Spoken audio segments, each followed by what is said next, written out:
வணக்கம். Welcome to கதை திரட்டு audio books. இந்த வீடியோவில் நம்ம என்ன கதை கேட்க போகிறோம்னா, பொங்கல் பானை சிறுகதை. நம்ம சேனலை இது வரைக்கும் சப்ஸ்கிரைப் பண்ணாதவங்க சப்ஸ்கிரைப் பண்ணுங்கள். பக்கத்தில் இருக்கிற பெல் ஐகானை கிளிக் பண்ணி ஆளுங்கிற ஆப்ஷனை ப்ரெஸ் பண்ணுங்கள். ஸோ தட் நம்ம போடுற கதைகளை உடனுக்குடனே நீங்கள் கேட்கலாம். வாங்க கதைக்குள்ளே போகலாம்.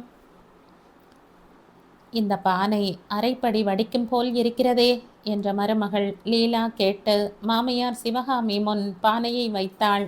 வடிக்கும் வடிக்கும், அடுப்பு அணையாமல் மேலே கூட வடிக்கும் என்ற குத்தலாக பதில் பேசினாள் மாமியார்.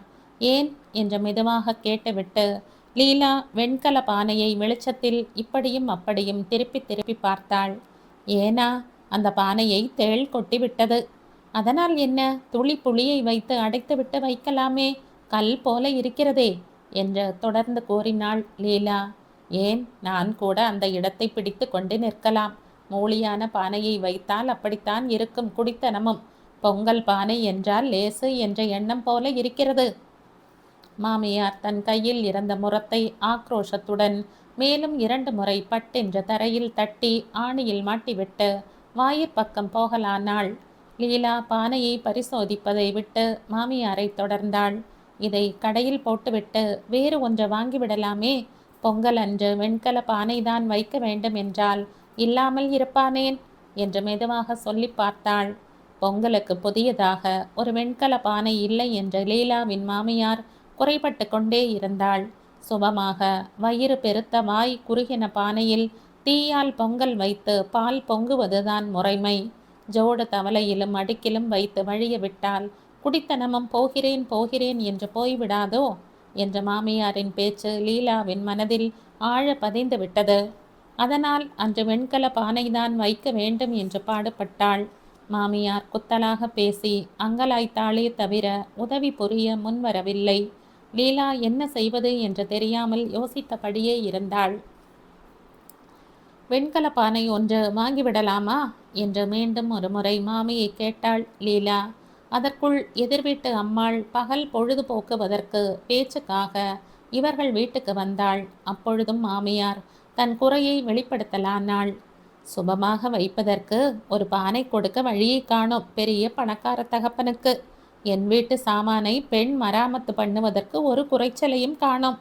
சுப்பம்மாவா, சாப்பாடு ஆயிற்றா என்ற மருமகள் கேள்விக்கு பதிலும் சிநேகிதிக்கு வரவேற்பும் ஒரே மூச்சில் தொடர்ந்தாற்போல கூறிக்கொண்டே வாசல் திண்ணையை எட்டி உள்ளங்கால்களை துடைத்து கொண்டு திண்ணையில் ஏறி உட்கார்ந்தாள் மாமியார். தான் பேச இனி சந்தர்ப்பம் இல்லை என்று நினைத்து லீலா தன் அறைக்கு போய்விட்டாள். என்ன சிவகாமி என்று தோழி இதமாக கேட்கவும் சிவகாமி பதில் சொல்லலானாள். லீலா அதை மறைவில் இருந்து கவனிக்க தொடங்கினாள். ஒன்றையும் காணோம். கல்யாணமாகி நாளைக்கு முதல் பொங்கல் பண்டிகை வருகிறது. கல்யாணத்தின் போது ஒரு புது வெண்கல பானை கொடுக்க மாட்டார்களோ? பம்பாயில் இருக்கிற பெருமை, எவர் சில்வரும் பித்தளையும் என்னவோ கொடுத்திருக்கிறார்கள். குக்கராம், ஒன்றுக்குள்ள ஒன்று அடுக்காம். வீடு நிறையணுமே. நாளைக்கு அடுப்பிலே ஏற்ற தவளை இல்லையே என்று அங்கலாய்த்தேன் அம்மா. அதற்கு இவள் சொல்கிறாள், வீட்டில் இருக்கிற ஓட்டை பானையையே வைக்கலாம் என்று. இல்லாவிட்டால் அதை கடையில் போட்டு என்னையே வேற வாங்க சொல்கிறாள். அடி, நானும் தான் கேட்கிறேன்.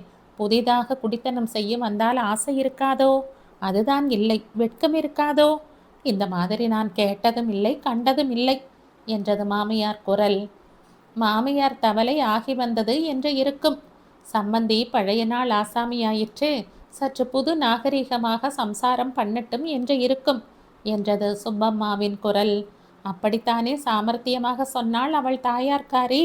மாமி, உங்க வீட்டிலே பழைய மாதிரி போகினி உருளி எல்லாம் இருக்குமே, அதனால அந்த மாதிரி வாங்காமல் நம் லீலாவுக்கு இப்படி செட் வாங்கினேன் என்றாள். சரிதான் என்று நானும் நினைத்து கொண்டேன். நாளைக்கு சமயத்துக்கு குறைவாக நிற்கிறது பற்றி அவளுக்கு என்ன, இது என் குடியாகிவிட்டது என்றாள் மாமியார்.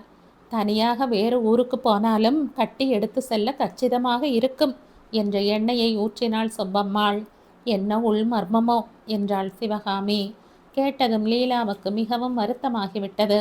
எவ்வளவோ பிரியமாக இருந்த மாமியார் இந்த சிறு வெண்கல பானை விஷயத்தில் குத்தலும் குரோதமுமாக பேசவும் எண்ணவும் ஆரம்பித்து விட்டாளே என்று அவள் மனம் புழுங்கினாள். மாமியார் சொன்ன பிறகு பொங்கலுக்கு வெண்கல பானை வைத்தால்தான் சுபம் என்று அவளுக்கே பட்டுவிட்டது. சமாளிப்பது எப்படி என்ற மனம் குழம்ப குழம்ப அவளுடைய இந்த எண்ணமும் ஊர்ஜிதமாகிக் கொண்டே வந்தது. பொங்கல் அடுப்பில் புதிய ஜோடு தவளை ஒன்றை ஏற்றினால் தனக்கு கஷ்டம் வந்துவிடுமோ என்று பயப்படும் அளவுக்கு வந்துவிட்டாள் அவள். எங்கள் அம்மாவுக்கு சம்பிரதாயமே தெரியவில்லை. பொங்கல் பானை ஒன்று கொடுக்கவில்லை. பம்பாய்க்கு எழுதி வாங்கி கொள்ள சமயம் போதாது, மனசோ அலைகிறது என்று கடைசியாக சொல்லிவிட்டாள் லீலா. ரொம்ப நன்றாகத்தான் இருக்கிறது. வெண்கல பானை வேண்டும் என்று பம்பாய்க்கு எழுதுகிறாளாம். யாராவது கேட்டால் சிரிப்பார்கள் என்றான் அவளது கணவன் கௌரி சங்கரன். சிரித்தால் அதற்கென்ன செய்வது?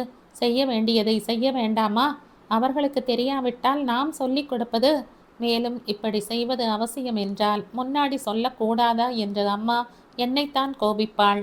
இதற்குள் கூடத்தில் லீலாவின் நாத்தனார் மீனாவின் குரல் கேட்டது.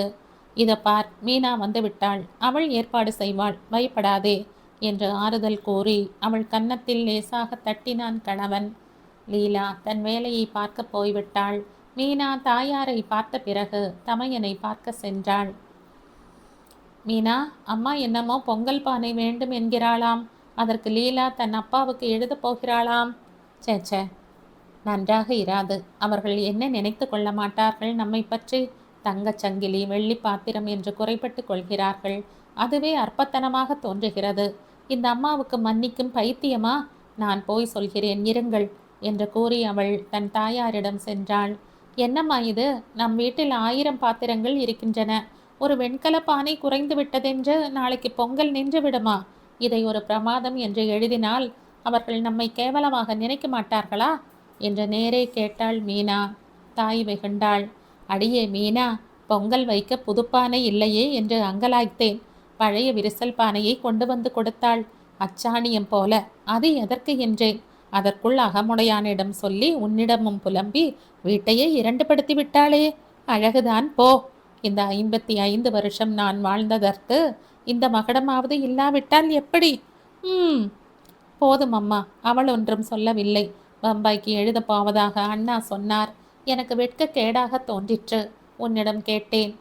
மீனா அவ்விடத்தை விட்டு அகன்று முற்றத்து குழாயடியில் முகத்தை அலம்ப ஆரம்பித்தாள். அவள் தன் வீடு திரும்பின பிறகு லீலா மீண்டும் சிந்தித்தாள். இனிமேல் அம்மாவுக்கும் எழுத முடியாது, மாமியாரிடமும் புதியது வாங்கும்படி சொல்ல முடியாது. மீனாவும் இனி நமக்காக பேச மாட்டாள். இவ்வளவும் நடந்த பிறகு பழைய யோசனைப்படி எந்த பாத்திரத்தில் பொங்கல் செய்தாலும் மனம் கேட்காது போல் இருக்கிறது என்று தனக்குத்தானே பேசிக்கொண்டு குழம்பிக் கொண்டிருந்தாள் லீலா. மணி ஆக ஆக அவள் மனம் நிலை கொள்ளாமல் தவித்தது. வழி தேடியபடியே அவள் படுக்கப் போனாள். உறக்கம் வர மறுத்தது. அவளாலும் பொறுக்க முடியாமல் போனதும் கணவனை ஆலோசனை கேட்கலானாள். நீங்களாவது ஒரு வெண்கல பானை வாங்கி வாருங்களேன். இதை பார், இதுதான் எனக்கு பிடிக்காது. அம்மா எப்படியோ செய்திருப்பாள். நீ குறுக்கே புகுந்து பேச தெரியாமல் பேசிவிட்டு இப்பொழுது என் பிராணனை எடுக்கிறாய். பானையும் கரண்டியும் வாங்கத்தான் எனக்கு வேலையா? போ போ என்று அவன் கூறிவிட்டான். காலையில் எழுந்து வாசலில் பெரிய கோலமாக போட்டுவிட்டு உள்ளே வரும்போது மாமியார் குளித்துவிட்டு சமையலுக்கு காய்கறி நறுக்கி கொண்டிருந்தாள். லீலா பூஜை அடியில் கோலம் போட புள்ளி வைத்து கொண்டே மாமியாரிடம் பேச்சு கொடுத்தாள். அம்மா, நாம கடைக்கு போய் ஒரு வெண்கல பானை வாங்கி வருவோமா என்று கேட்டாள் லீலா.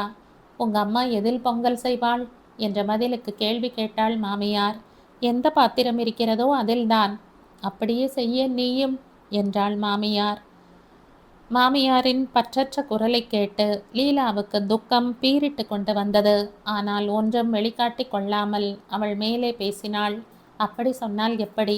நம் வீட்டில் நம் பழக்கம்தானே அனுசரிக்க வேண்டும். என் அசட்டும் பிசட்டும் என்னோடு போகட்டுமே. நீங்கள் நவநாகரீக பொங்கல் கொண்டாடுவீர்கள். அதற்கு பாத்திரம் வாங்க எனக்கு தெரியாது. நீ எப்படி வேண்டுமானாலும் செய். நான் என்று கூட சொல்லவில்லை. நல்ல நாளும் அதுவுமாக ஏன் வீண் மன உளைச்சல்? வேண்டியதெல்லாம் நீங்கள் நன்றாக இருக்க வேண்டும் என்பதுதான் என்று கூறிய மாமியார் காய்கறியை பாதியில் விட்டுவிட்டு பின்புறம் போய்விட்டாள். லீலா என்ன செய்வது என்று புரியாமல் வீடு முழுவதும் இழை கோலம் போடுவதில் முனைந்தாள். அவளையும் அறியாமல் வேதனையும் பயமும் பிடித்து ஆட்டின. முதல் பொங்கல் இது. இதே போலத்தானே என் வாழ்க்கையும் அமையும். அவள் கண்களில் நீர் தழும்பியது. புள்ளி தவறியது. தலைப்பினால் கண்களை துடைத்து கொண்டாள். ஈரத் துணியால் தப்பின இடத்தை துடைத்து கோலத்தை சரிப்படுத்தினாள். கோலம் சரியாகிவிட்டது. ஆயினும் மனம் சரியாகவில்லை. கூடத்தில் லீலா போட்டிருந்த பெரிய கமல கோலத்தில் தாம்பாளங்களில் வெற்றிலையும் புஷ்பமும் பழ வகைகளும் தேங்காயும் பூசணிக்காயும் அவரைக்காயும் அரிசி வெல்லம் முதலிய எத்தனையோ சாமான்களும் சீர் வரிசையாக வைக்கப்பட்டிருந்தது. அவள் கண்களில் பட்டுவிட்டது. இந்த பெண் லீலா எங்கே போய்விட்டாள்?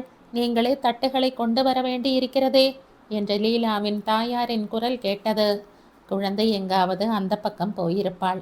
காலையில் இருந்து அவள்தான் வீடு முழுவதும் கோலம் போட்டாள் என்ற மாமியார் அன்பு ததும்ப பதில் கூறுவதும் கேட்டது. லீலா ஒன்றும் புரியாதவளாய் அங்கு வந்தாள். தோ வந்துவிட்டாளே என்ற தாயார், தகப்பனார், கணவன், மாமியார் யாவரும் கூவினார்கள். நேற்று திடீரென்று இவள் அப்பா ஏதோ அவசர வேலையாக பிளேனில் கிளம்பினார். நான் மட்டும் அங்கே தனியாக இருக்க வேண்டும். பண்டிகைக்கு உங்களுடன் இருக்கலாம் என்று நானும் அவர் கூடவே புறப்பட்டு விட்டேன். நாங்கள் பட்டணம் வந்தோம். அதுவும் நல்லதாயிற்று. அவர்தான் கேட்டார், பொங்கல் சீர்கொண்டு போகவில்லையா என்று. அவர் சொல்லித்தான் எல்லாம் வாங்கினேன் மாமி. எனக்குத்தான் நம் சம்பிரதாயமே தெரியாதே. நீங்களாவது ஒரு வரி எழுதக்கூடாதோ மாமி? அகத்துக்காரர் சொல்லாவிட்டால் நான் தடிப்போல் வந்து நின்றிருப்பேன் என்றாள் லீலாவின் அம்மா கமலம். இதெல்லாம் ஒரு பெரிதா கமலா? நீ கொண்டு வராவிட்டால் என்ன? நானே ஒரு புது பானை வாங்கலாம் என்றுதான் நினைத்திருந்தேன். நமக்குள் இனி என்ன வித்தியாசம் என்று லீலாவின் மாமியார் பதில் அளித்தாள். இதை கேட்ட லீலா வியப்பும் சிரிப்பும் மேலிட முன்பக்க அறையில் புகுந்து கொண்டாள். அவள் கணவன் அங்கு இருந்தான். லீலாவை பார்க்கும்போது அவன் முகத்தில் ஏளனம் நர்த்தனம் ஆடியது. என்ன லீலாதேவி, உனக்கும் உன் மாமியாருக்கும் உள்ளம் குளிர்ந்ததா? வெண்கல பானையையே உங்கள் ஆயுளில் காணாத பஞ்சைகள் மாதிரி நடந்து கொண்டீர்களே என்ற வார்த்தைகள் கனல் என அவனிடமிருந்து வெடித்தன. லீலா சிரித்து கொண்டாள். வெண்கல பானையோ தாம்பாளமோ முக்கியமில்லை. அவை எந்த நிறைவை குறிப்பிடுகின்றனவோ அதுதான் முக்கியம். ஹஹா, என்ன வேதாந்தம், என்ன புத்திசாலித்தனம்! போதும், காலையில் கூட கண் நிறைய நீருடன் நீ கலங்கி நின்றதை நான் பார்க்கவில்லையாக்கும் என்றான் கௌரி சங்கரன். நான் கலங்கவில்லை என்று சொல்லவில்லை, கலங்கினேன். புது வெண்கல பானையில் பொங்கல் வைத்தால் தான் நிறைவு என்று உங்கள் அம்மா நினைக்கிறார். அவர் மனம் நிறைந்திருந்தால் தானே நம் வாழ்வு பொலியும். அதுதான் கலக்கத்துக்கு காரணம். நீங்கள் இங்கே ஒவ்வொன்றையும் நூற்று நூற்று பார்த்தால் எல்லாமே தவறாகத்தானே தெரியும். அம்மாவின் உள்ளம் குழந்தையின் மனதை ஒத்தது பாருங்கள். நேற்று குறைப்பட்டாலும் இன்று தெளிந்து விட்டது பாருங்கள். அவர்கள் என் தாயாரை திருப்திப்படுத்தவோ காக்காய் பிடிக்கவோ பேசவில்லை. உள்ளத்தின் அடியில் இருந்து எழுந்தது அது. என்னிடத்தில் ஆழ்ந்த அன்பு இருக்கிறதனால் தானே கோபம் வருகிறது. லீலா, நாங்கள் வந்தது முதல் எங்களுடன் ஒரு பேச்சு கூட பேசவில்லையே என்று அவளை கிண்டல் செய்தார் அவள் தகப்பனார். ஒன்றுமே பேச தெரியவில்லை அப்பா என்றாள் லீலா உணர்ச்சி அடைக்கும் குரலில். சந்தோஷம் தாங்கவில்லை, எனக்கே அப்படி இருக்கிறதே என்றாள் அவள் தாயார். லீலா, உன் மாமியார் தங்கம் என்றார் தகப்பனார். ஆமாம் அப்பா என்றாள் லீலா நிறைந்த மனதுடன். காலையில் தனக்கு சிறிது வேதனை இருந்தது என்பதை அவளுக்கு மறந்துவிட்டது போலும். வெண்கல பானையை தன் வாழ்வில் அமுதத்தை சொரியும் தெய்வ கலசம் போல் எண்ணி கட்டி தழுவிக்கொண்டாள் லீலா. உமா இதழில் 1959ஆம் ஆண்டு வெளிவந்த சிறுகதை இது. இந்த கதை உங்களுக்கு பிடிச்சிருந்தா லைக் பண்ணுங்கள், ஷேர் பண்ணுங்கள், சப்ஸ்கிரைப் பண்ணுங்கள். மற்றொரு இன்ட்ரெஸ்டிங்கான கதையோட அடுத்த வீடியோவில் சந்திப்போம். பாய். தேங்க்யூ.